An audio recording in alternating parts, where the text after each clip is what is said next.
Vale, Vale, vale. pues ¿Listo? sí, listo, listo. Vale. Bueno, bienvenidos a esta emisión del Centro Interdisciplinario de Investigación en Humanidades, el CIDU.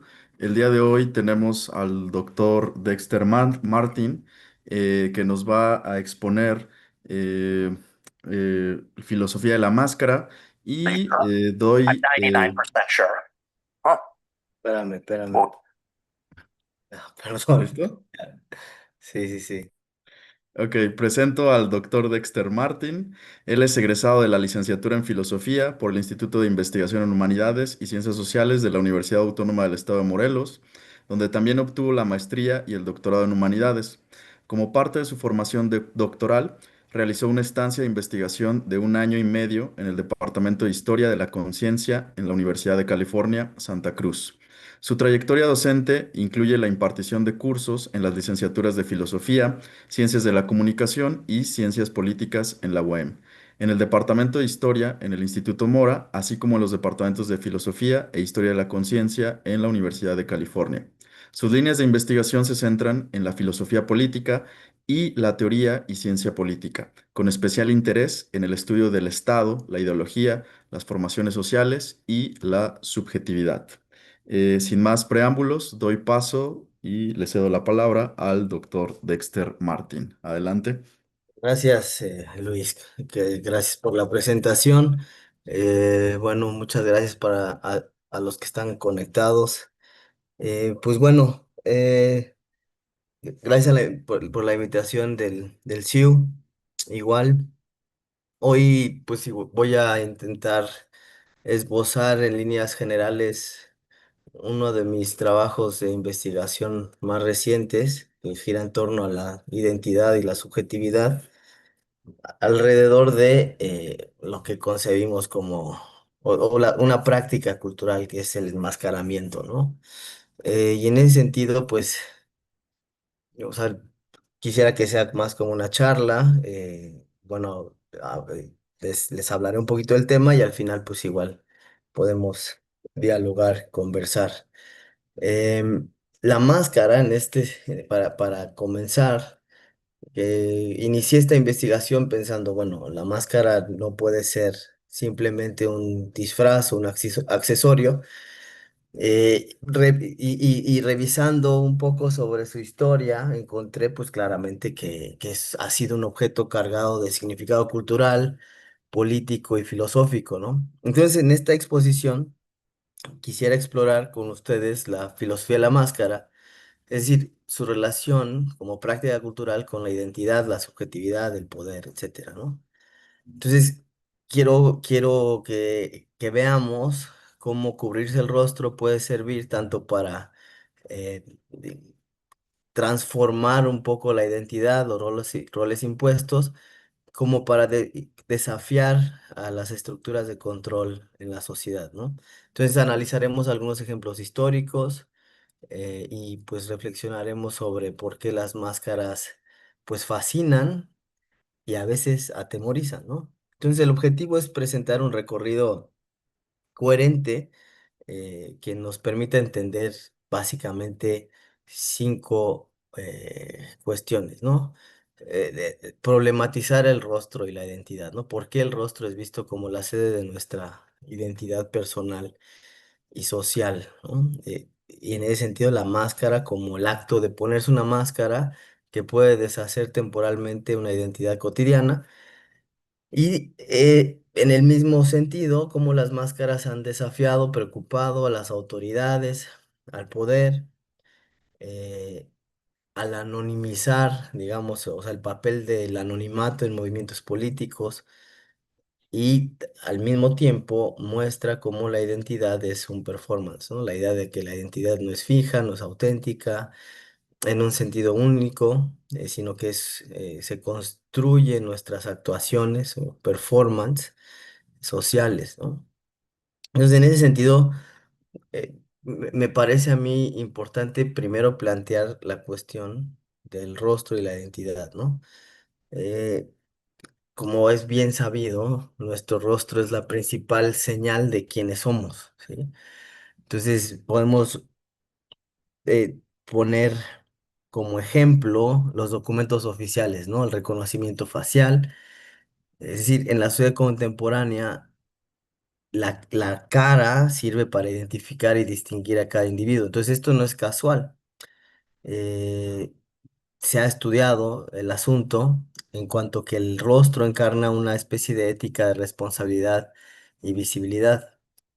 Por poner un ejemplo de estos estudios está David Le Breton, sociólogo francés, que destaca que el rostro parece, y lo cito, parece encarnar la verdad del sujeto, ¿no? Es lo más íntimo y expresivo de nuestra relación con el mundo. Entonces, cuando mostramos el rostro, estamos dando la cara, ¿no? Y literal y metafóricamente, es decir, respondiendo por nuestros actos ante los demás. Entonces, la pregunta aquí que se suscita es ¿por qué es tan importante el rostro para la identidad, ¿no? En la vida cotidiana aprendemos a reconocer al otro principalmente por sus rasgos faciales. Entonces, la cara es una especie de carnet de identidad natural. Culturalmente decimos que alguien da la cara cuando asume, por ejemplo, las consecuencias de sus actos, o a veces decimos que un criminal se esconde tras una máscara cuando evita responsabilizarse. Entonces el lenguaje refleja esta asociación entre el rostro visible y la honestidad o la rendición de cuentas. Entonces, en contextos de control social, las instituciones requieren ver nuestros rostros, ¿no? Es decir, al abordar un avión, al tramitar un documento, al entrar a ciertos edificios, o sea, mostrar el rostro es una forma de ser legible y por tanto de ser gobernable. Para vincular estas dos premisas nos sirve repensar o poner sobre la mesa a Michel Foucault, ¿no? Y bueno, en resumen, Foucault pues analiza cómo las sociedades modernas desarrollan métodos para, digamos, en un control poblacional. Y uno de esos conceptos centrales es el panóptico, ¿no? Es decir, básicamente una estructura de vigilancia que induce en los individuos un estado de visibilidad permanente. Y esta visibilidad permanente actúa como, o sea, actúa sobre el individuo y se espera que el individuo sienta que siempre puede ser observado. Entonces, en ese tenor, Foucault piensa que el panoptismo como estructura de vigilancia induce un estado consciente, permanente de visibilidad que garantiza el funcionamiento automático del poder, pero no se detiene en una imagen del Big Brother, ¿no? Sino la visibilidad se convierte en una trampa. Si sé que puedo ser visto en cualquier momento, al final introyectaré el panóptico, es decir, me autodisciplinaré para no salirme de la norma, ¿no?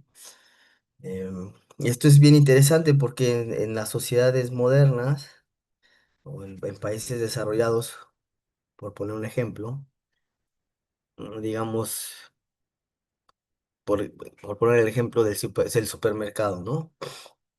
O sea, ahora en México ya es común, pero que tú te cobres a ti mismo, ¿no? O sea, el, el, el, el sistema de control se introyecta en el sentido de que no es necesario un aparato represivo que vigile que la gente se robe la mercancía. Es decir, tú pasas por el autocobro y pues te cobras a ti mismo, ¿no?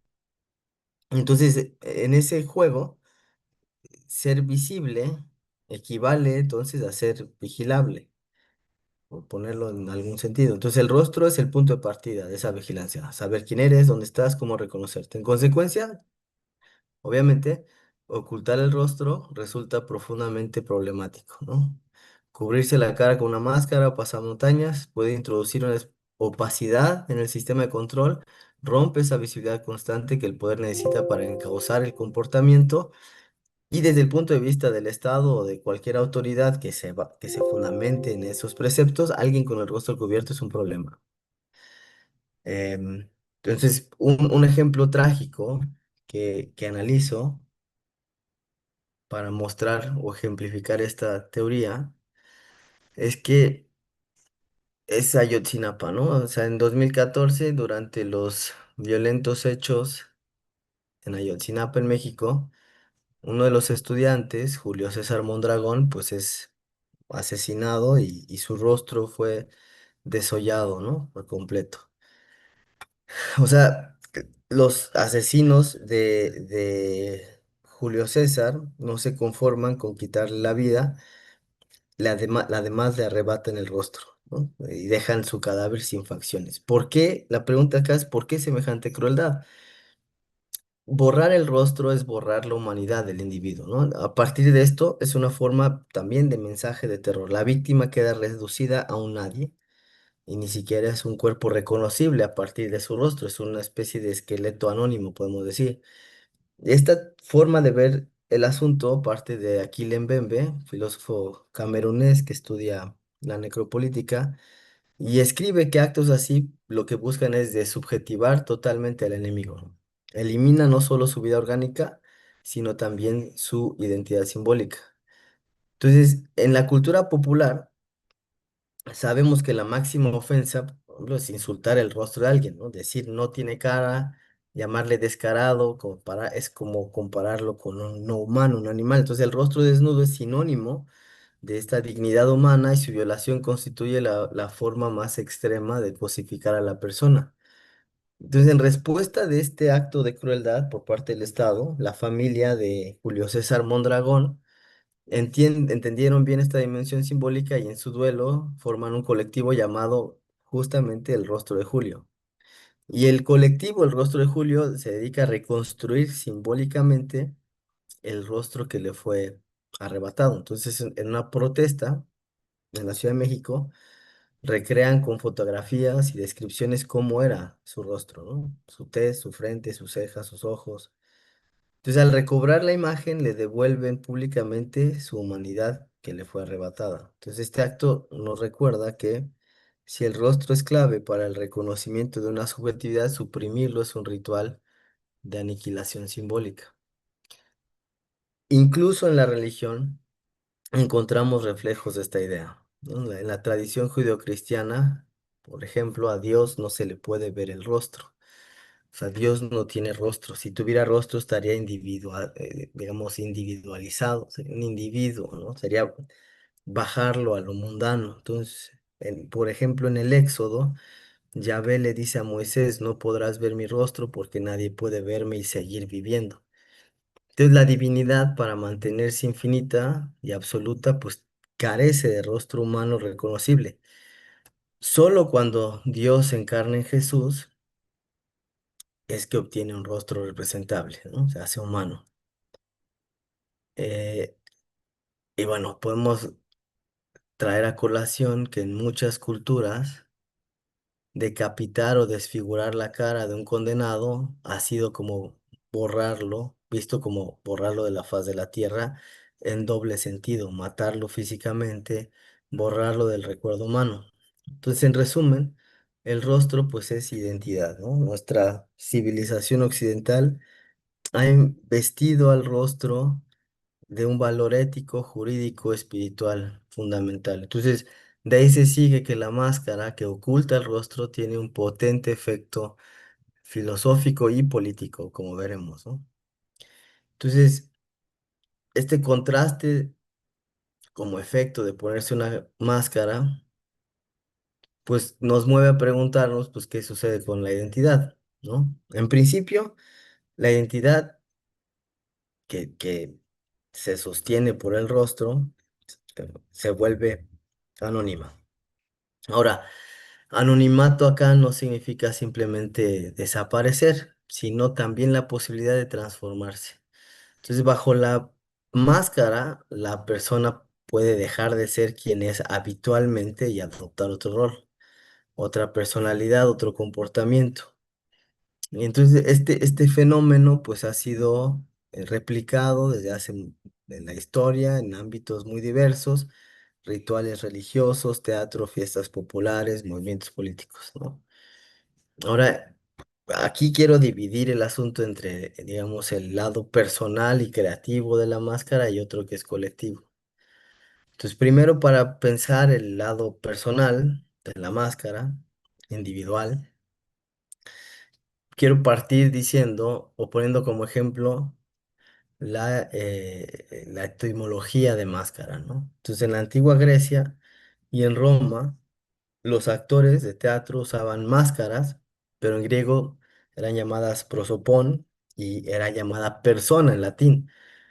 Entonces, la máscara, o sea, persona en latín, es para representar distintos personajes sobre el escenario. Entonces, en este contexto, la máscara no es necesariamente un disfraz para ocultar al actor como sería para nosotros. Es una identificación simbólica del carácter que interpretaba en el escenario. Entonces, ponerse la máscara de, digamos, no sé, Dionisio, Atenea, es asumir las cualidades de Dionisio o Atenea.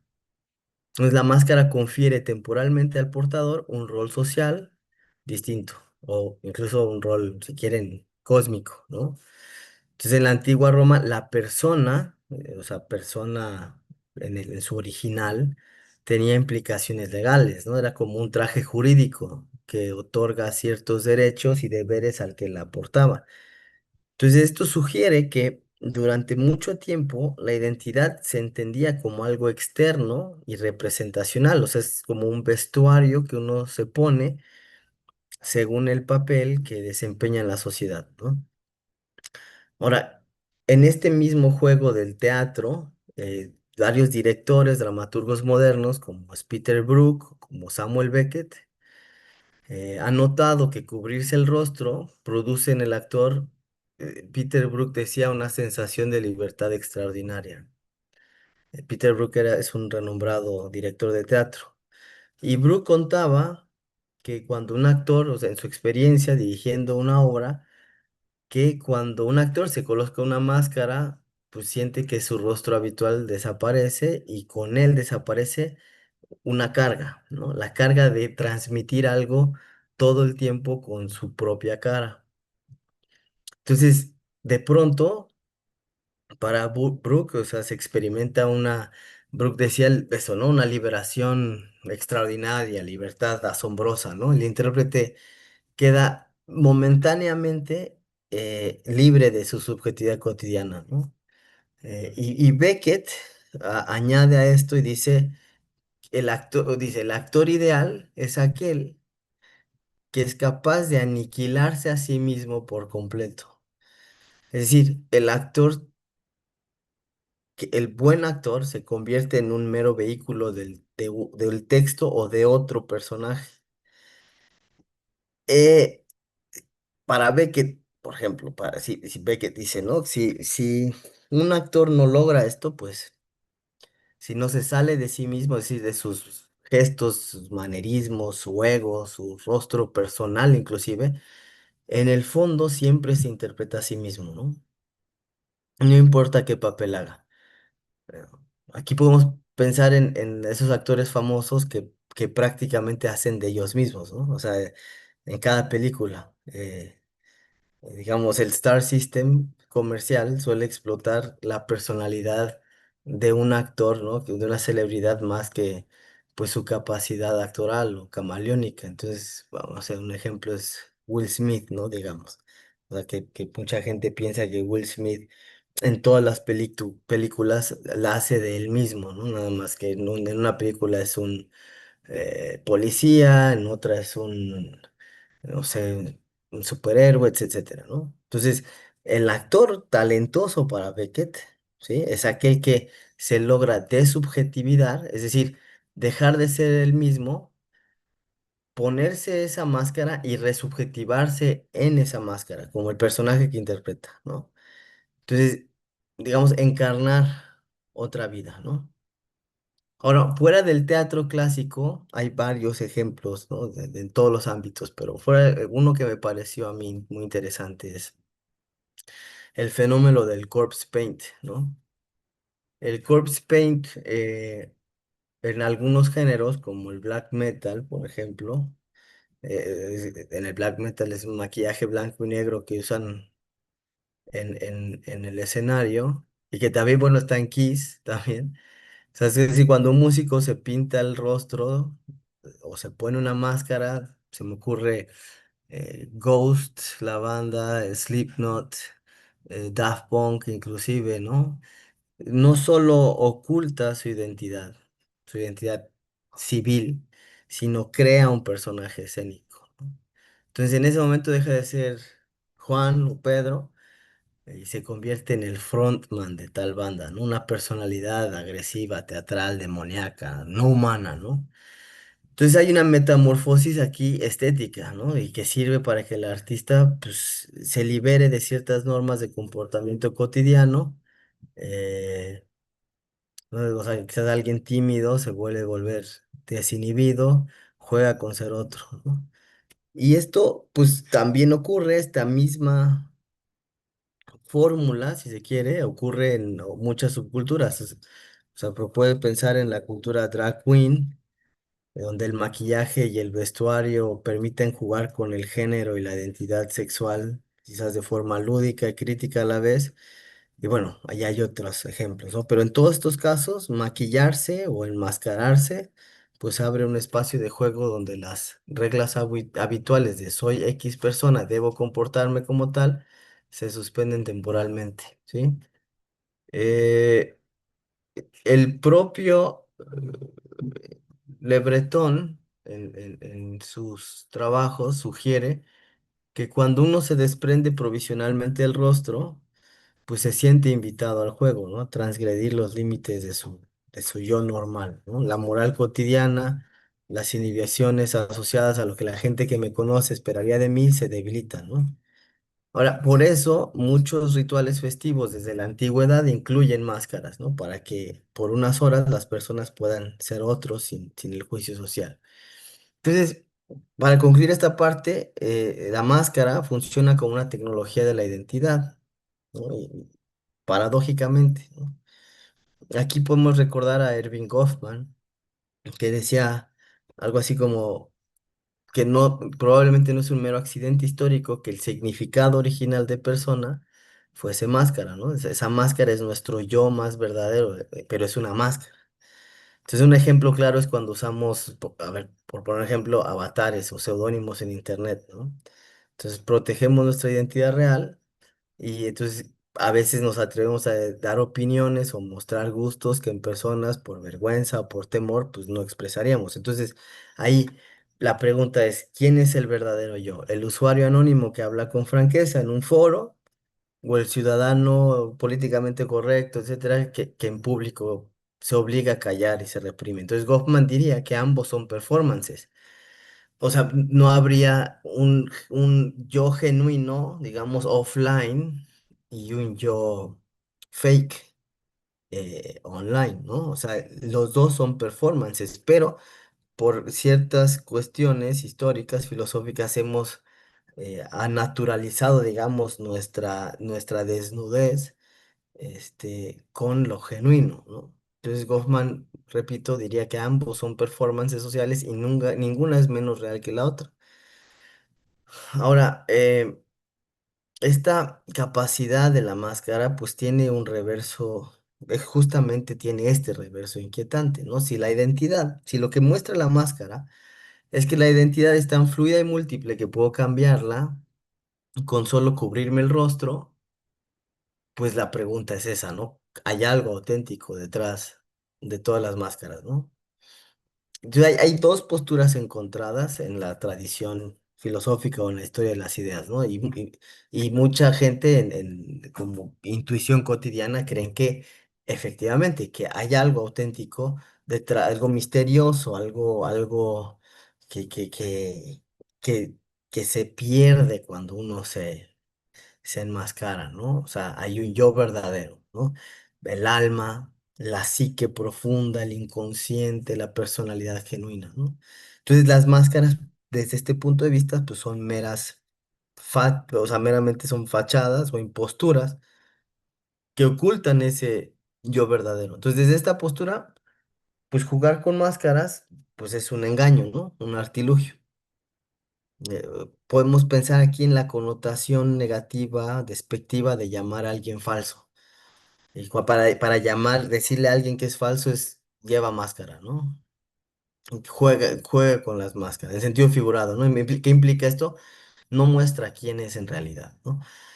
Entonces, en el trabajo también intento mostrar que desde San Agustín está presente esta idea, quien asocia la máscara con lo mundano, con lo hipócrita, lo demoníaco, en contraposición a un yo íntimo, ¿no? Un yo íntimo que está ligado a Dios y a la verdad. Esta es una forma, esta es una idea, ¿no? Y en la que me parece más interesante es la otra postura. No, hay varias, pero las esquematizo en estas dos, ¿no? No existe un yo fijo y único tras la máscara, ¿no? Toda identidad en sí misma es una construcción, una máscara social. Eh, por poner un ejemplo, Judith Butler, ¿no? Con la teoría de la performatividad de género. ¿Qué dice Butler? La identidad auténtica es simplemente una máscara, entre otras, que hemos usado por más tiempo, ¿no? Es una cuestión de hábito también, ¿no? O sea, como hemos replicado esta máscara en la cotidianidad, pues esta máscara se ha naturalizado, por decirlo de alguna manera. Entonces, en esta línea la máscara no es un engaño, al contrario, ¿no? Revelaría la naturaleza múltiple y mutable de nosotros mismos. Entonces, en la idea de performance. Entonces, el performance es identidad, siempre, y la identidad es performance. Es decir, la identidad es una máscara entre muchas posibles y, bueno, esta sería la otra postura. Entonces, permítame, es que... Es la tensión entre estas dos visiones, la máscara como un encubrimiento contra la máscara como revelación, estaría de fondo en todo el análisis. Eh,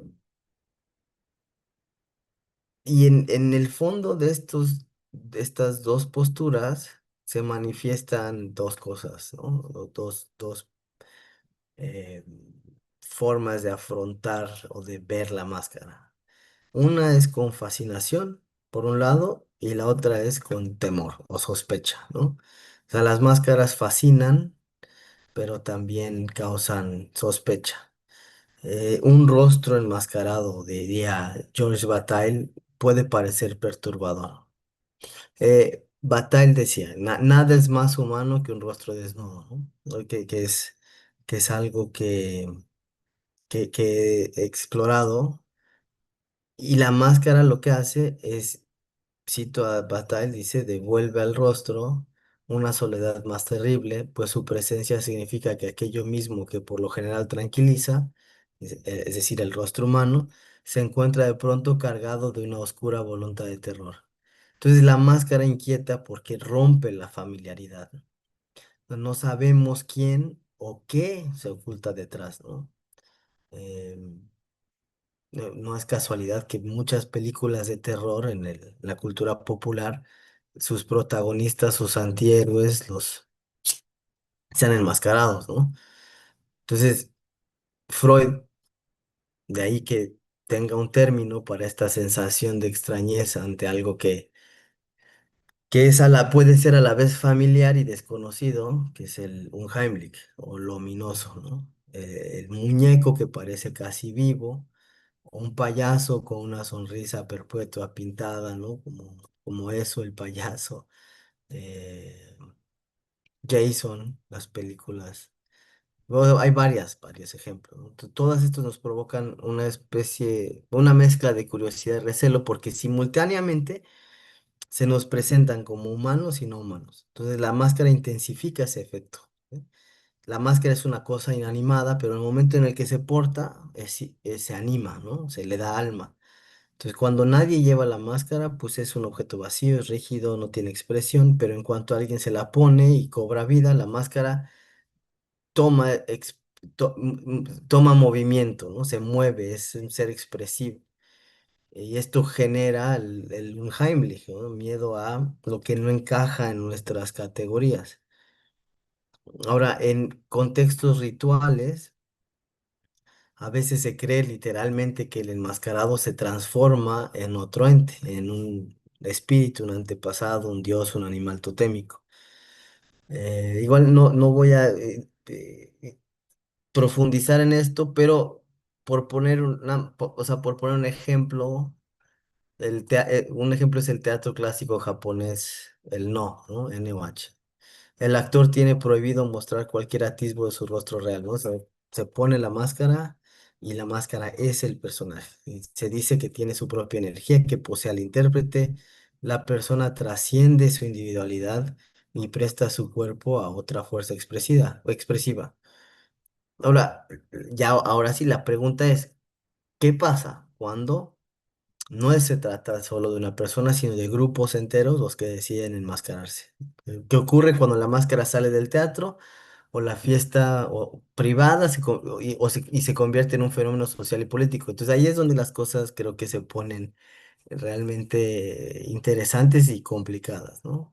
Para poner esto en contexto, ofrezco sobre todo dos ejemplos. Bueno, ahorita ofreceré dos y medio, o sea, el tercero es una mención, pero sobre todo son dos. El primero es el carnaval, ¿no? Entonces, una de las tradiciones más ricas en el uso social de máscaras es el carnaval, ¿no? Desde la Edad Media, los carnavales son periodos festivos anuales en los que se permitía y de hecho pues, se celebraba que la gente se disfrazara, que ocultara su identidad y que se rompieran las normas habituales. El filósofo central del estudio del carnaval, pues sabemos, Mikhail Bakhtin, filósofo ruso, estudió cómo en el carnaval medieval y renacentista se da la vuelta al orden social, ¿no? Entonces es literalmente un mundo al revés.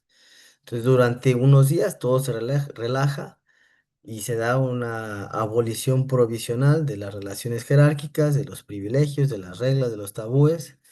Y bueno, el carnaval de esa manera es una suerte de estado de excepción autorizado por el propio poder, por el propio Estado.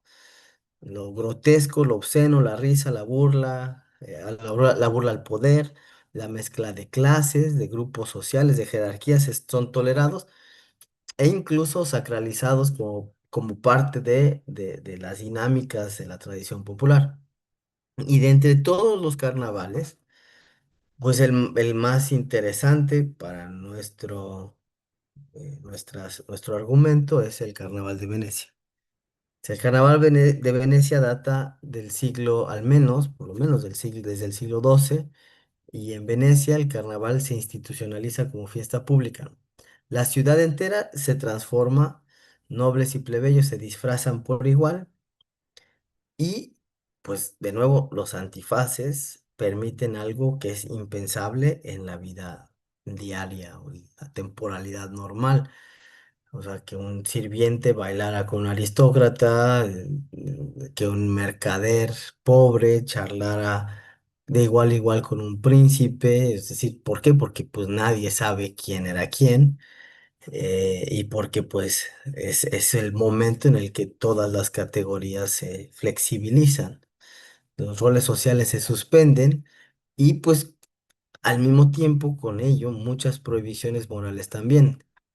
Y esto último lo digo porque de entre todo este contexto carnavalesco hay un fenómeno muy interesante que es la naga, G-N-A-G-A, naga. Esto es el siglo XVIII en Venecia, ¿no? Las naga son varones homosexuales que durante el carnaval se travestían.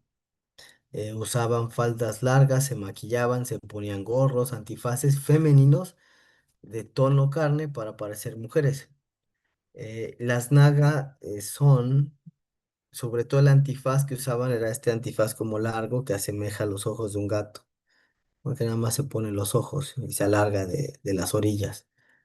Eh, y se les denominaba naga también porque las nagas afectaban su voz, cambiaban su voz y emitían un oído agudo y nasal, de ahí el nombre de naga, como la imitación del sonido de un gato, ¿no? Entonces, en la vida cotidiana de esa época, la homosexualidad masculina era duramente condenada. La sodomía podía ser encontrada, penada incluso con la muerte, pero durante el carnaval veneciano las nagas encontraban esa válvula de escape a la represión, ¿no? Ocultaban su rostro masculino detrás de un antifaz de mujer y de esta manera podían, digamos, circular por la fiesta como si fueran mujeres, sin atraer al menos por ese instante, ese momento, la persecución legal, ¿no? Ahora, la pregunta es ¿por qué podían hacer esto? Y sí, en parte porque las autoridades venecianas del momento aplicaban una especie de tolerancia represiva durante el carnaval, o sea, que aunque legalmente la sodomía era delito, las fiestas eran tan populares, bueno, y no solo populares per se, sino importantes económicamente hablando, que pues las autoridades pues, hacían de la vista gorda, ¿no? Mientras fuera por unos días y dentro de ciertos límites, pues se dejaba que la gente transgrediera. Entonces, los disfraces ofrecían ese velo de ambigüedad. Si dos varones se encontraban en actitudes amorosas, pero uno lucía completamente como mujer, pues se podía fingir que no se veía nada o que se trataba de una relación amorosa permitida heterosexual. Eh, el historiador James Johnson, que tiene un libro muy denso sobre el carnaval de Venecia, se llama así Venecia el libro, y que investiga este periodo, señala que no hay registros de que la policía veneciana apresara a las nagas por el hecho de travestirse en el carnaval, pero sí detenían a hombres homosexuales el resto del año, ¿no? Entonces, lo que dice Johnson es que al ponerse la máscara femenina, de facto, pues la ley y la cultura tenía que considerar las mujeres a ojos de la autoridad durante esa temporada excepcional, al menos, ¿no? Dejaban de ser vistos como hombres pecadores porque pues pasaban temporalmente por medio del antifaz y del travestismo a otra cosa. Entonces encajan mejor, o digamos, encajan en la moral de la época por medio de esta mujer que es un varón enmascarado, ¿no? Entonces, bueno, eso, ¿no? Ahora, es un equilibrio frágil también. Eso no significa que las nagas no dejaban de ser objeto de burla, de violencia popular. O sea, Johnson mismo relata disturbios donde algunos en la multitud, al darse cuenta de que cierta dama era en realidad un hombre, pues la apedreaban o le gritaban, etcétera, ¿no? Entonces había una especie de acuerdo tácito en el carnaval: te dejemos ser otra persona, pero no abuses, ¿no? Si provocas demasiado, si tienes comportamientos muy escandalosos, si eres muy obvia, pues arriesgas el castigo social, incluso legal, si se rompía la indulgencia festiva. Algunos historiadores sugieren que estos periodos de igualdad fingida, podían inspirar en sectores populares la idea de que las jerarquías no eran tan naturales ni sagradas, ¿no? Después de todo, si en el carnaval el mendigo podía vestirse como rey, y si el rey podía ser un bufón, ¿por qué debían las cosas ser inmutables, ¿no? Pues las máscaras, al mezclar clases, cuestionar apariencias y jerarquías, aunque sea de manera indirecta, contenían una semilla para ciertos historiadores, una semilla de crítica social, ¿no? Aunque fuera en el tono festivo. Entonces, conforme avanzó la Edad Moderna, los gobernantes empezaron, o los funcionarios, las autoridades, a desconfiar cada vez más del carnaval, de sus máscaras y sus máscaras, ¿no? En el siglo XVIII, en plena formación del estado, de los estados-nación, se valora el orden, ¿no? La racionalidad, la visibilidad administrativa. Comienza a haber, digamos, una cuadrícula de la población, censos, padrones, higienización. eh, y las formas estadísticas que conocemos hasta el día de hoy. Es decir, había una intencionalidad política por parte de los estados de saber, de controlar esa cuadrícula, ¿no? Entonces, un senador de esa época, estamos en el siglo XVIII, senador veneciano de la época, llamado Pietro Garzoni, que quería, en su momento buscaba él prohibir el carnaval, decía, la moda de llevar máscaras alenta al crimen, ¿no? Es más probable que la gente se porte mal si tiene el rostro cubierto. Y entonces las autoridades en Venecia de la época promulgaron edictos prohibiendo las máscaras fuera de la temporada del carnaval, porque si bien es cierto que las máscaras en el carnaval tenían un punto, pues se llegaban a usar fuera de temporada de carnaval, ya sin la indulgencia festiva, pero se usaba. Entonces, ya empezaban los límites hacia el enmascaramiento, ¿no? Por ejemplo, se vetaba el uso de antifaces. Una de los edictos es vetamos el uso de antifaces cerca de las iglesias, ¿no? O sea, no fuera que alguien cometiera sacrilegio en el templo con una máscara, ¿no? Entonces, esa es una razón. Había muchas otras. Otra es una razón social. Al Estado le inquietaba que la máscara justamente borrara las distinciones de estamento. O sea, en Venecia, por poner ese ejemplo, las cortesanas de clase baja habían empezado a usar velos largos, disfraces finos para mezclarse entre damas respetables durante las fiestas. Y estas cortesanas de clase baja básicamente eran prostitutas del pueblo. Y bueno, esto fue considerado en su momento inaceptable y rompía la separación entre mujeres honestas y mujeres de mala vida. Y se prohíbe ya para el 18 tajantemente a las prostitutas disfrazarse de mujeres honestas y de salir a trabajar con ese disfraz de mujeres de alto rango, ¿no? Entonces había que emparejar las apariencias con las identidades reales, ¿no? Y ahí ese dispositivo y que es histórico, pues, pues va a cambiar, o sea, hasta nuestros días, ¿no? Hasta nuestros días tenemos esta ideología sobre lo que es la apariencia y una identidad real. O sea, cada quien se tiene que vestir acorde a su clase y oficio para que todos, bueno, supieran con quién trataba, ¿no? Entonces, esta evolución culmina en que muchos carnavales europeos pues son restringidos o eliminados hacia finales del siglo XVIII, inicios del XIX. ¿Y qué está pasando en Europa, en Occidente en este momento? Pues la emergencia de la clase burguesa, ¿no? Como sabemos, la clase burguesa es portadora de nuevos valores que se aplica a sí misma, pero que también las va a socializar. Y la burguesía, por lo que he leído, investigado los registros de la literatura histórica, pues desprecia el carnaval. Ahora, ¿por qué desprecia el carnaval? Básicamente por considerarlo vulgar, inmoral, caótico, ¿no? Hay un par de historiadores, uno es Talibras y el otro es White, que afirman que la cultura burguesa, pues en ascenso, que está en ascenso, pues va marginando lo carnavalesco como como digamos una cosa de otros que no somos nosotros. O sea, nosotros tenemos una idea de nosotros mismos, una idea aséptica, y lo carnavalesco es cosa de otros. Entonces, ¿de quién? Básicamente de los pobres, ¿no? De los incultos, de los habitantes de zonas rurales atrasadas. Y ya en ese momento, pues se empiezan a promulgar leyes de urbanidad y de policía parecidas a las prohibiciones que precedían, eh, pero ya bajo otros discursos, otra narrativa, ¿no? Prohíbe la mascarada callejera, las fiestas ruidosas, etcétera, desde el punto de vista del progreso civilizatorio y moral, ¿no? Como decía Norbert Elias, el progreso civilizatorio que implica refinar modales, ¿no? Refinar modales, pues, el resumen, en una línea significa los modales de la propia clase burguesa, al menos ahora, ¿no?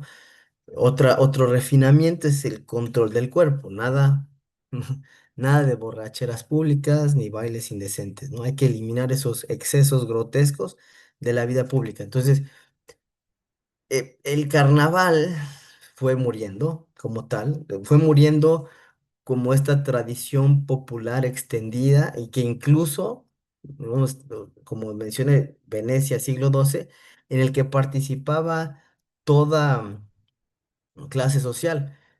Entonces la costumbre de enmascararse colectivamente en espacios públicos, pues es domesticada para algunos historiadores, ¿no? Es decir, el carnaval se va a convertir en pues desfiles organizados, ¿no? Desfiles organizados por el propio Estado, controlados, etcétera, etcétera, ¿no? Eh, y digamos, transformación del carnaval también se puede ver en el segundo ejemplo que planteo, ejemplo histórico, que es el motín de Esquilache en Madrid.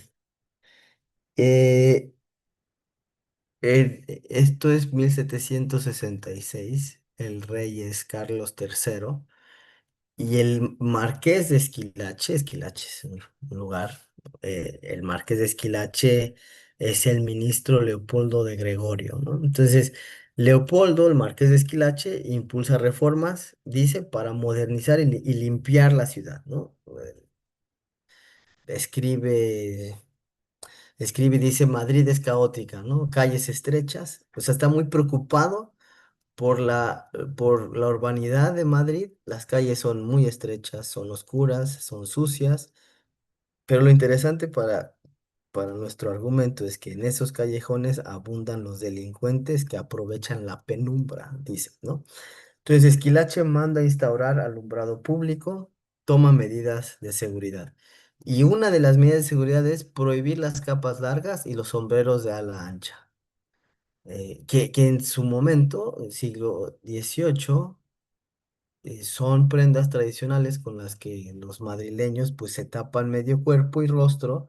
El sombrero es redondo echado para adelante, oculta la cara, y la capa larga, que se le llamaba embozo, permitía esconder se- los brazos o en en la opinión del marqués, pues armas, ¿no? Entonces, en 1766 se decreta un bando que dice cubrirse el rostro da pie al anonimato, dificulta detectar a los autores de delitos y facilita esconder armas. Entonces, es decir, una preocupación, es una preocupación práctica de orden público. Los agentes no pueden identificar ni perseguir criminales si todos iban embosados porque es la moda general de Madrid en 1766. Entonces, cuando se publica este bando o este edicto, la reacción popular pues es furibunda, ¿no? Pero hay varias razones para que la reacción popular fuera así, ¿no? Se combinan varios. Primero, y de hecho la más importante es que hay un malestar económico, lo que denominamos la carestía de pan, ¿no? Y segundo, hay resentimiento hacia los extranjeros en el gobierno. Esquilache es italiano, Leopoldo es un marqués italiano, pero la gota que derrama el vaso al final fue ese edicto, ¿no? Que obligaba a los varones a vestir de otra manera y renuncian a esta indumentaria. Y el edicto incluye qué debían de usar ahora. O sea, porque pues dicen, bueno, no usas este traje, no uses el esbozo, este sombrero, pero ahora vamos a usar todos, o sea, en el edicto dice tres picos o el tricornio, que es un sombrero, y capas más cortas a la valenciana, ¿no? Y bueno, esto el pueblo lo ve como una afrenta a las costumbres españolas, a la dignidad del pueblo y estalla el motín.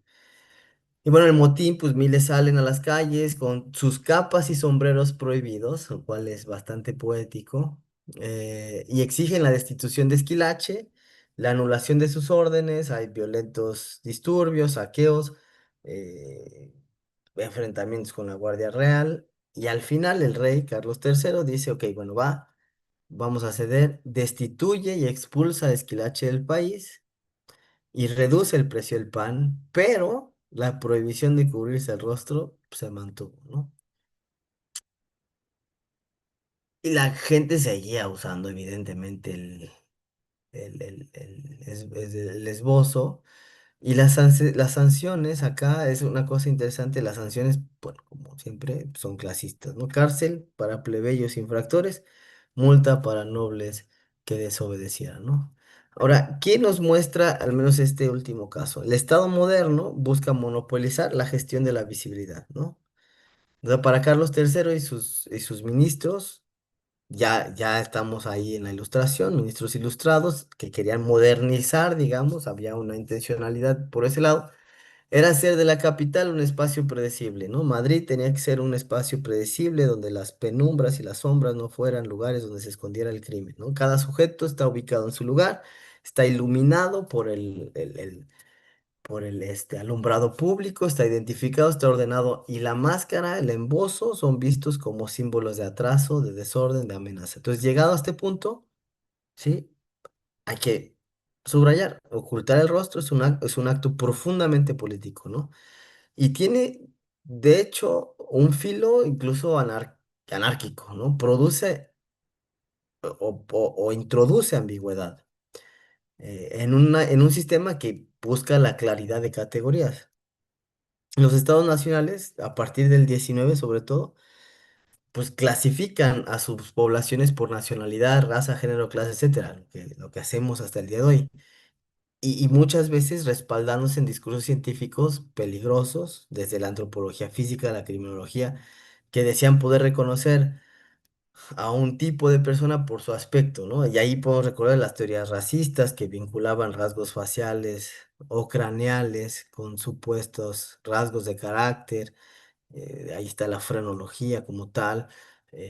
O las caricaturas sociales donde el obrero se le dibuja con cierta fisonomía típica, ¿no? El burgués igual, el aristócrata. Es decir, hay una obsesión creciente por etiquetar cuerpos porque se necesita que el cuerpo sea visible y distinguible. Porque también, de manera correlativa, el extraño, el forastero, el extranjero, el otro es peligroso porque su apariencia no encaja con el estereotipo, digamos, del deber, de la normalidad, ¿no? De la normalidad construida. Entonces el enmascarado se parece a ese forastero, ¿no? Es un forastero interno, ¿no? Es alguien que está físicamente ahí, pero cuyo estatus es incierto. Entonces, para un Estado que pretende saberlo todo de sus ciudadanos, fecha de nacimiento, nombre, domicilio, antecedentes, afiliaciones, etcétera, la persona enmascarada es un agujero negro en su mapa, ¿no? Un hueco de información que genera ansiedad. eh, o sea, cualquier persona o alguien que usa una máscara puede tener intenciones peligrosas, ¿no? O sea, imagínense que alguno de ustedes que me está escuchando, este, se pone una máscara y entra a un banco, sin la intención de asaltar el banco, ¿no?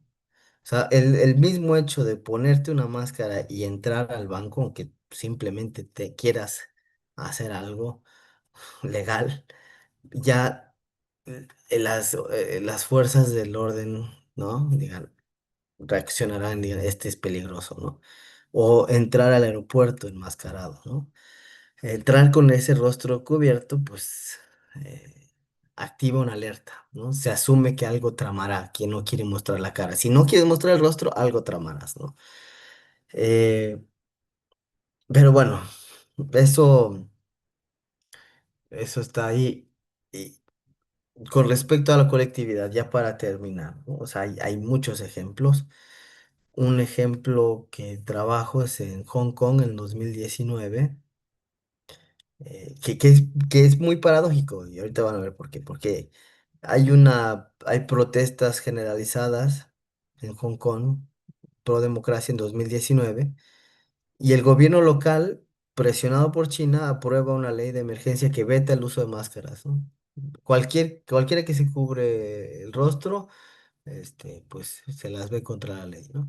Entonces los manifestantes llevan meses saliendo a las calles con máscaras antigas, primero antigas, para prevenirse o protegerse del gas lacrimógeno, pero también salen con pasamontañas, gorras, etcétera, todo esto para evitar pues las cámaras de seguridad. Y el propio movimiento político en Hong Kong valora, lo dice explícitamente, el anonimato por encima de todo, ¿no? Pues es una forma de lucha política y también de evitar represalias. Y pues la máscara también les da esa seguridad y les da unidad también, una unidad, es una estética en común, ¿no? Para el gobierno, pues esto supone que actúan con impunidad, que van a usar máscaras porque pues van a hacer disturbios, etcétera. Entonces, desafía la disuasión policial. La ironía es que 2019, estamos en 2019, fines del 19. Irónicamente, pocos meses después, llega la pandemia de COVID-19 y el Estado dice, pues siempre no. Todo el mundo a usar cubrebocas, ¿no? Y vuelve inaplicable de facto la prohibición que apenas había pasado. Eh, y esto no solo sucede en Hong Kong. Eh, Digo, aquí me pareció interesante porque es en un lapso de tiempo muy cortito. En otros lados, por ejemplo, en Europa, en Francia, las leyes contra el velo islámico, ¿no? La burka, también se ve, pues, digo, tiene otras connotaciones, es una forma de cubrir el rostro, pero bueno, tiene ciertos motivos, más bien culturales ahí, pero después se levanta eso y hay que cubrirse el rostro, ¿no? El,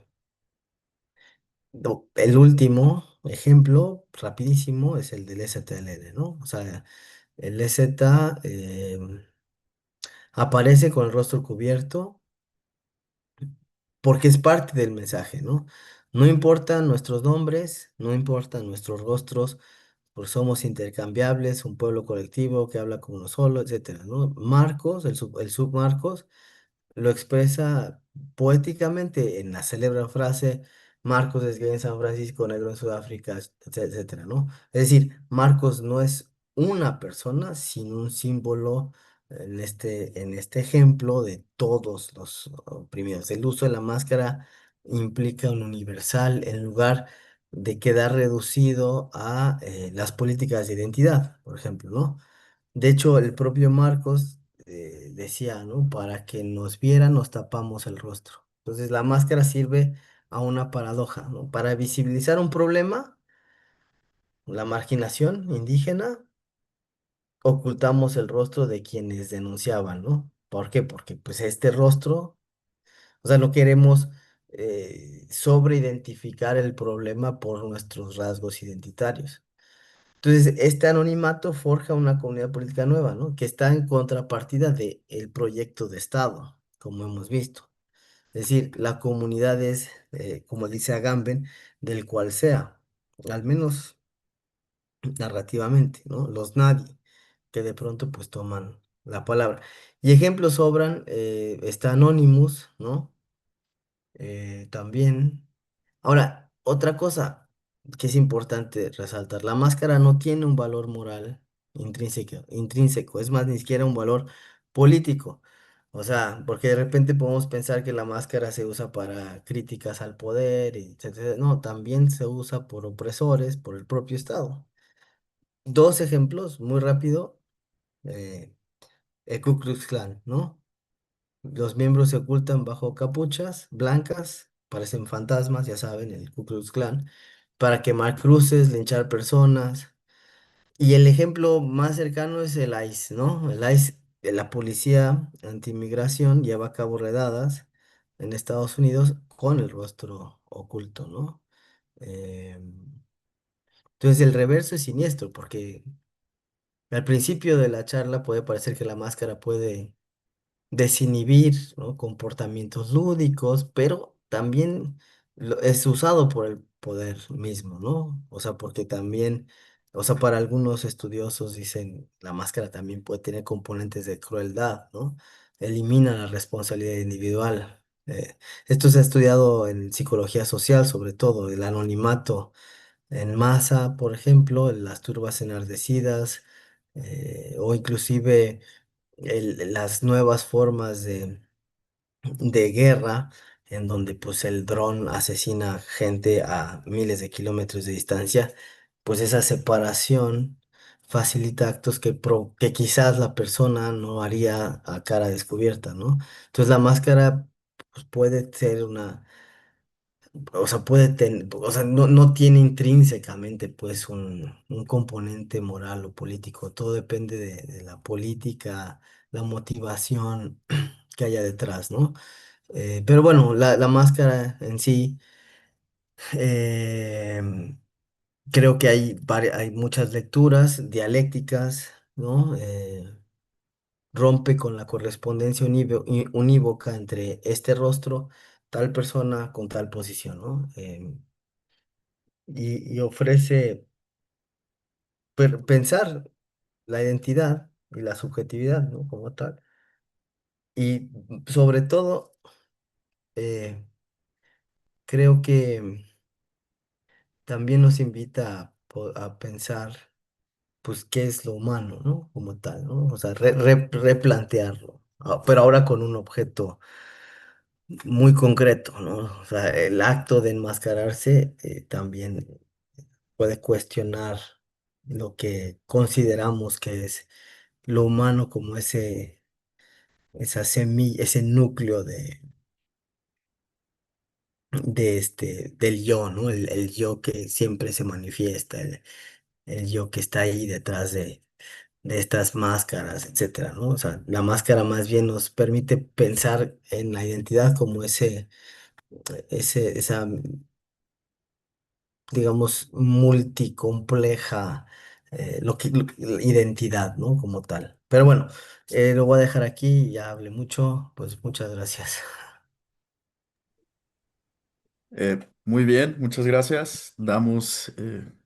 Vamos a pasar a la ronda de preguntas. Si gustan también ir haciendo preguntas en el en vivo. Por ahorita hay solo una, que es de CG Andrea. Ella pregunta, ¿es posible conocer el propio rostro desnudo? ¿El rostro desnudo no es también una máscara? Es decir, si la máscara es, siguiendo el significado griego, delante de la cara, es decir, si la máscara es aquello que está delante de la cara, pero yo nunca puedo ver mi rostro más que por un espejo o reflejo que está delante de mí, entonces cuando percibo mi rostro, lo que veo es siempre una máscara, una ilusión del yo. En otras palabras, ¿el propio rostro no está oculto para el mismo sujeto? ¿El propio qué, al último? ¿El propio rostro no está oculto para el mismo sujeto? Sí, sí. Este, sí, bueno, a ver, digamos, desde una perspectiva fenomenológica, o sea, el rostro desnudo es una metáfora, ¿no? Del yo esencial, así lo leería, o sea, si no es así, pues que me corrija, pero, o sea, el rostro desnudo es el supuesto de que somos sin mediación, ¿no? Pero siempre, creo que al menos lo que he aprendido con esto es que siempre nos vemos desde afuera, ¿no? Como en un espejo, es decir, nos vemos en la mirada del otro, ¿no? Como, ¿quién es? Es creo Levinas, ¿no? Que dice que el rostro es ante todo exposición, exposición al otro, ¿no? Entonces la idea de un rostro desnudo es, pues sí, pues puede ser pensado una ilusión, o sea, nuestras más íntimas percepciones del yo al final pues están mediadas siempre por el lenguaje, por la memoria, por lo simbólico, ¿no? Entonces el rostro, o sea, el rostro es inseparable de la máscara, ¿no? O sea, o al menos si partimos de lo que ¿cómo se llama? ¿Cómo se llama la persona? No me acuerdo qué dijiste, pero Andrea, Andrea, lo que dice Andrea, ¿no? O sea, lo que tenemos por identidad se construye a través de velos y no habría un detrás puro o accesible sin forma. Y bueno, muchas filosofías sostienen esta idea, ¿no? O sea, por ejemplo, el propio Nietzsche, ¿no? Sugiere, no me acuerdo, creo que es en Humano, demasiado humano, que el sujeto, pues, no es más que una ficción necesaria para el lenguaje.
Ahí están, ¿me escuchan? Es que se me fue la luz, pero bueno, este, ahorita a ver si regresa. Pero bueno, ahorita estoy en el teléfono, así que se me acaban los datos, bueno. Pero bueno, lo que estaba diciendo es que muchas filosofías sostienen, ¿no? Esta idea, ¿no? Nietzsche, por ejemplo, sugiere justo eso, ¿no? Que el sujeto, pues, es una ficción necesaria para el lenguaje. En el teatro griego, pues está todo esto que dijimos. eh,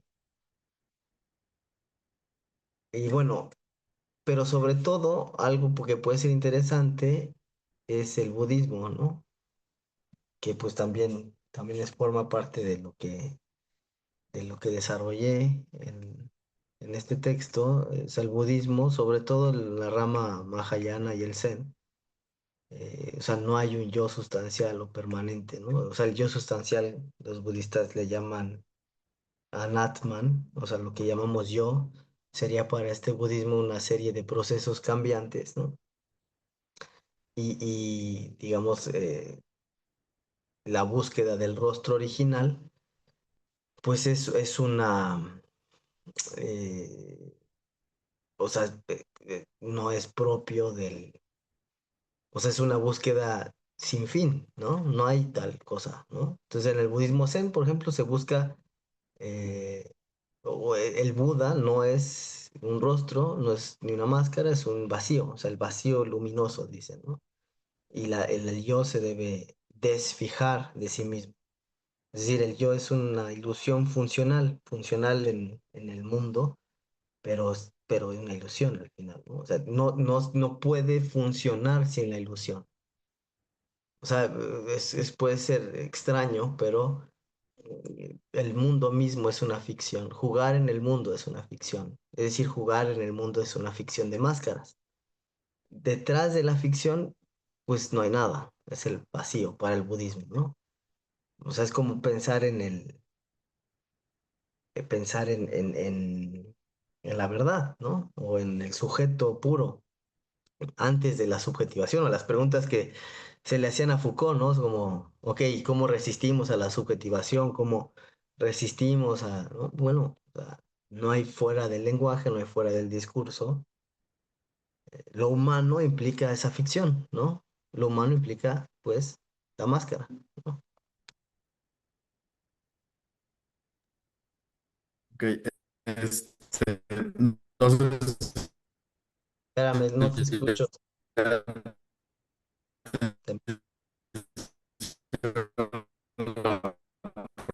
pregunta de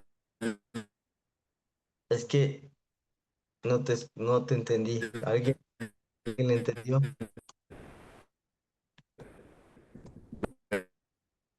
Beto, de Beto Ortuño, A ver, ya internet escucho. inestable. ¿El mío? ¿Pero ya o no?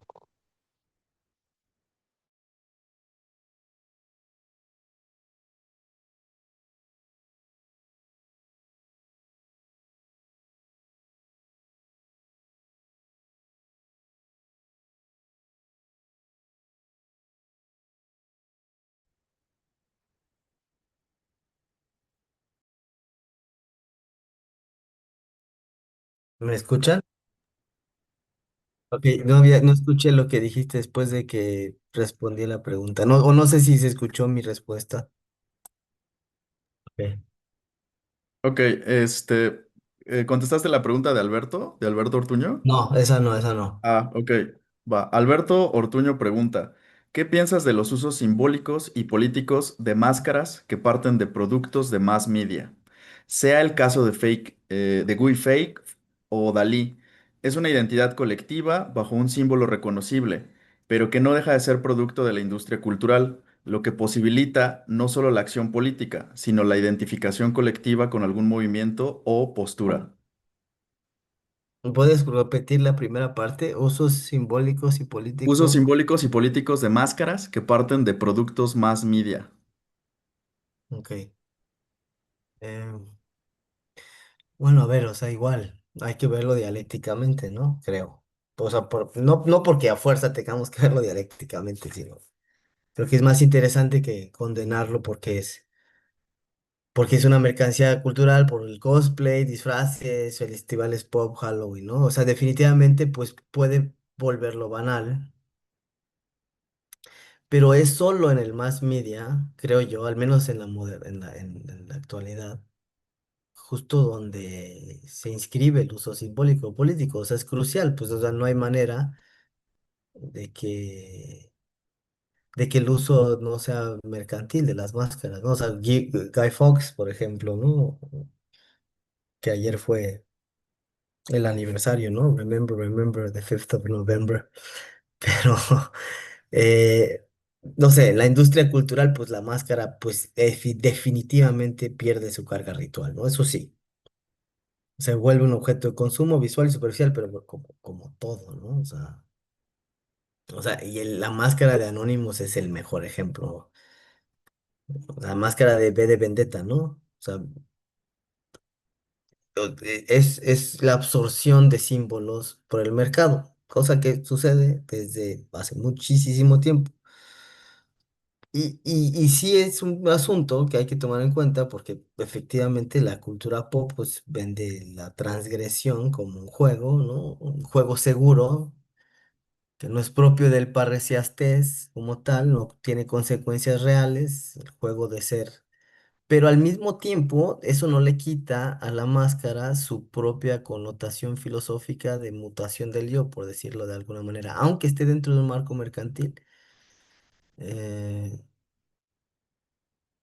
y es verdad que la estética revolucionaria, por ejemplo, me ocurrió otro ejemplo, Pussy Riot, ¿no? Pussy Riot, LZ, Anonymous, y pues sí tiene esa connotación, digamos, política que contraviene el sentido, a ver, no me gusta esa palabra, pero original, ¿no? Digamos, ¿no?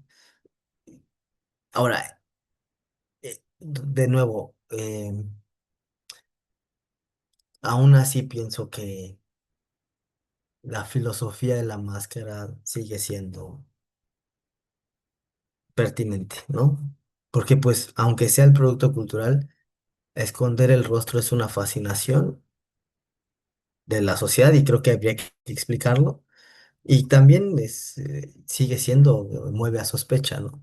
Es el Unheimlich al mismo tiempo que un juego o que tiene ese componente fascinante, ¿no? Ok, no hay más preguntas en el chat, pero quisiera preguntarte justamente si no ves en esta cuestión de la máscara también dos formas o dos claves de leerla y una que es justamente esta idea de que hay algo metafísico, algo interno, también esto que tú mencionas, como curiosidad por escondernos todo el tiempo, o sea, puede leerse como un elemento metafísico que atraviesa toda la historia de la humanidad. Y creo que hay otra forma que está implícita en lo que también dices, que es el elemento materialista, ¿no? Mencionabas las máscaras rituales, pero justo también Levi Strauss da ejemplos de cómo Mm, marcar el cuerpo, tatuarse, usar mm, máscaras, lo que hacen es reproducir el mito, que es la estructura social de ciertos grupos, ¿no? Entonces, en este sentido, no sé si quieras como dar algunas reflexiones acerca de estos elementos, porque creo que sí puede caerse como en esta idea metafísica, ¿no? De entonces siempre cubrirme la cara es revolucionario, de subjetivarme, ¿no? Siempre mm, es como la respuesta, ¿no? Independientemente de las condiciones materiales, económicas y políticas, ¿no? Toda marcha que convoque a cubrirnos, ¿no? mm, Y es cierto, posiblemente destruya las categorías, pero esa destrucción de categorías son revolucionarias, nos llevarán a la liberación. O sea, creo que esa es como la contradicción, ¿no? Entonces, no mm. sé si quieras compartirnos algunas reflexiones en torno a esto. Sí, pues definitivamente, o sea, eh, sí, o sea, la máscara ha sido leída por a menos, y sobre todo hoy en día, creo, ¿no? O sea, y creo que es culpa de Anonymous en realidad. O sea, no, y pues, uniéndolo un poco con lo que dice Beto, ¿no? O sea, ha sido leído a menudo como es símbolo justo de lo oculto, o sea, la revolución, o sea, hay que desubjetivarnos porque es lo cool, ¿no? O sea, es una lectura que pues al mismo tiempo que pretende ser antimetafísica es esencialista, ¿no? O sea, porque pues sí, podemos partir y decir, bueno, la identidad es una ficción, liberémonos de la ficción. O sea, a ver. te vas a liberar de una ficción para entrar en otra, ¿no? O sea, porque pues creo que algo que enseña la máscara es eso, o sea, que no hay un verdadero yo debajo, no hay una liberación como tal, no hay una libertad, ¿no? Entonces, esto romantiza la ocultación, ¿no? O sea, como si el acto de cubrirse fuera siempre liberador o enigmático, etcétera, ¿no? No sé, es una visión que inclusive, aunque busca politizar la máscara, creo que la despolitiza justamente, ¿no? Porque ignora las estructuras de poder, de clase, pues, además, que determinan quién puede o no ocultarse también. Ese es un problema, ¿no? Es que hay que pensar. Ahora, con respecto a otras formas de pensar el enmascaramiento, como tú lo mencionas, como la materialista, eh, es bien interesante porque puede codificar identidades colectivas, ¿no? Y no desde la... O sea, yo he subrayado el asunto del anonimato, de ocultarse, pero pues codifica otras experiencias, ¿no? Marcar el cuerpo, el piercing, las trenzas, el velo, etcétera, ¿no? O sea, eh, puede reforzar en ese sentido al mismo es paradójico porque por un lado todas estas digamos ¿cómo lo puedo poner? Me recuerda un poco al manifiesto cyborg, ¿sabes? O sea, como a los cyborg, o sea, este juego sobre el cuerpo al mismo tiempo puede eh, dar cuenta de la ficción, pero también puede fijar una identidad, ¿no? Es decir, eh, no sé, por ejemplo, de la lucha libre, ¿no? O sea, la máscara se convierte a su vez en una identidad fija, se puede convertir en una identidad fija, ¿no? Entonces, pero bueno, en el fondo, no sé, lo que puedo añadir a lo que dices es que sí, estoy de acuerdo, no todo, no, el ocultamiento no es emancipador per se, ¿no? No sé. Y para una crítica, sería interesante, ¿no? Una crítica materialista de la máscara, ¿no? O sea, una cuestión es que abre la máscara como acción política, por ejemplo, reproduce un mito prefabricado que está incluido en la máscara, no sé, una serie de preguntas. eh, no sé, gracias. La verdad no, da que pensar tu pregunta más que responderla, ¿no? O sea, no sé. Ok, gracias, gracias. Hay una pregunta más de Emanuel Serrano y pregunta, ¿los ejemplos dichos por Ortuño son unos revolucionarios o de la rebeldía de la máscara? Pero también puede ser usado para prácticas de derecha como la gorra de los maga y hoy el sombrero que usa Salinas Pliego, ¿no? Sí, bueno. Claramente, es lo que dije, lo que digo al final, ¿no? O sea, no hay intrínsecamente ninguna cosa mágica en el uso de la máscara. O sea, tan es así que pues la máscara es usada por cualquier, en los términos de un movimiento colectivo, no individualizado, pues la máscara puede ser usada es más, Anonymous mismo ha girado a la derecha, ¿no? En todo caso. Eh, o sea, también los más, el Ku Klux Klan, ICE, la policía misma, los paramilitares, etcétera, etcétera. O sea, no hay, no, ocultar el rostro puede tener mil motivaciones, ¿no? No sé, y este mito del hombre enmascarado como salvador, pues está en la cultura popular, ¿no? Hay una proliferación de figuras enmascaradas que representan al restaurador del orden, al que mata delincuentes, a corruptos, hasta, a ver, superhéroes que ustedes son los expertos. Hay muchísimos de los buenos que están. Es más, en la lucha libre, ¿no? Si me equivoco, que alguien me corrija. La mayoría, bueno, yo era súper fan de niño de la lucha libre. La mayoría de técnicos contra los rudos, la mayoría de técnicos están enmascarados. Y los rudos eran rudos, pues enseñaban el rostro, ¿no? Así, eran como ¿quién era de los rudos, de los malos? O sea, sí, el enmascaramiento sí tiene en la cultura popular, creo, exaltación, ¿no?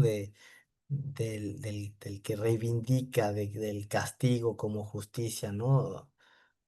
Pero bueno, no, sí, o sea, lo que dice Mane, pues es importante, ¿no? Tomarlo en cuenta. Emanuel Serrano. Sí, Emanuel Serrano fue el que preguntó. Y Sí. bueno, creo que no hay más Bueno, preguntas. Por ahí gracias. Carlos Ortiz preguntaba que si pondrán lo de las horas culturales, ya le respondieron que sí. Este, Ok. adelante. Sí, sí, sí.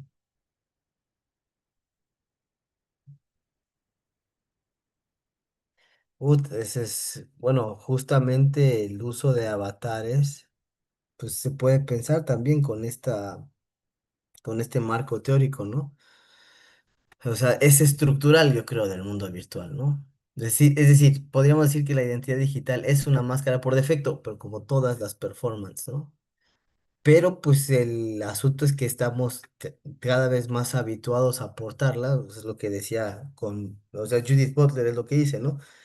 La identidad es una performance, pero como estamos tan acostumbrados a llevar a cabo ese performance, habitualmente hay una identidad que sobresale del resto, ¿no? Pero bueno, la identidad sería esta aportación de máscaras en performances, ¿no? No eres el mismo en la escuela que el mismo en tu familia, que el mismo en el trabajo, etcétera, ¿no? Entonces, pero la identidad digital, pues es enmascaramiento porque, pues no, en principio no tenemos rostro, tenemos nombre de usuario, ¿no? Y eso hay que pensarlo, o sea, no tengo mucho que decir al respecto. Pero creo que funciona como una máscara porque pues es un proyecto o sea, es una creación de un personaje, una marca personal, o sea, y algunos más profundos que otros, ¿no? O sea, hay influencers, por ejemplo, que pues claramente es una creación constante de un personaje eh, y se ve muy claro, es una marca como tal, ¿no? Y bueno, también podemos poner de ejemplo plataformas anónimas.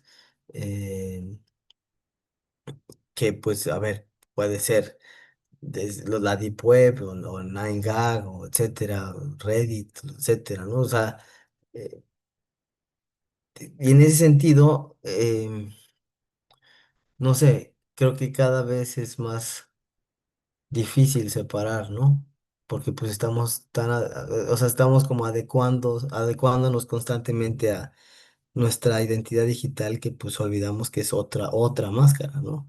Ahora, sobre la máscara también, ¿no? O sea, se me ocurren los filtros de belleza, ¿no? Eh, en historias o no sé, hay como mucho que pensarse ahí también. O sea, creo que se puede usar un poco el marco teórico de esto para ponerlo en análisis, ¿no? Porque sí, definitivamente, ahora también el anonimato en la red es otro asunto, ¿no? Pero bueno, sí, eso. Bueno, no sé si haya otra pregunta por ahí. Al menos aquí en el Face no me aparece alguna otra. Este, no sé si quieras comentar algo más, Dexter, para ir cerrando. No, no, ya, muchas gracias. Ok, pues bueno, con esto estaríamos dando por finalizada esta sesión de Filosofía de la Máscara.